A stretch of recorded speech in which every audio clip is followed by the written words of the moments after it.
Familia ya mwanamke wa miaka 31 mwenye ulemavu wa kuongea na kusikia inalilia haki baada ya uchunguzi wa mwili wake kuonyesha alinyongwa hadi kufariki. Mwili wake ulipatikana uchi kwenye msitu mjini Kwale siku ya Jumapili jioni tarehe 14 Juni, na baada ya kutoweka katika nyumbani kwao ambako alikodisha siku ya Jumatano tarehe 3 mwezi huu wa Juni.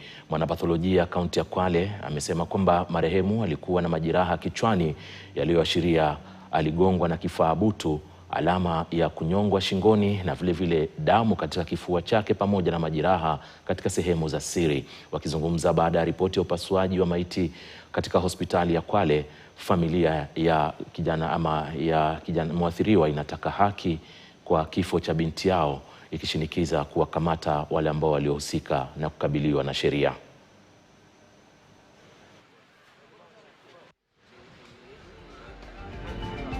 Sema kulikuja leo akaingilia usiku na mtu asimjua. Sasa wakajaribu kumenyana. Lakini wakamshinda nguvu, akatoka paka kaenda kalala kwa jirani.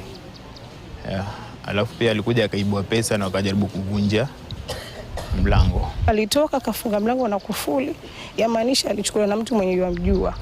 Alafu sasa kwenye alipelekwa labda huko ndio wakamfanyia huo nyama huo. Sasa sisi tuomba tu serikali ingilie kati ili hawa watu wenye walifanya unyama huu wachukuliwe hatua za kisheria. Watafutwe, washikwe na wachukuliwe hatua za kisheria.